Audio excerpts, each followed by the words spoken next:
आजिर recipe रही कखारू फूल पिठौ आपण मानक भले लगे ना मत तो बहुत बढ़िया लगे। एबे तो वर्षा दिन प्रचुर परिमाण में कखारू फूल आपन को मिल जिवो।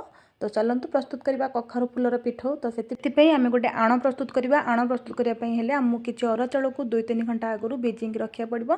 भिजिगला से अरुआ चाउल आम अदा पियाज रसुण कंचा लंका टिके दबा आउ टिके आमर गोटा जीरा दें ताको भल भाव ग्राइंड करनबा। ग्राइंड हो सारापर से आण में टिके बेसन दबा आ से टिके स्वाद अनुसार लुण हल्दी देनबा टिके जीरा पाउडर धनिया पाउडर लंका पाउडर देनबा।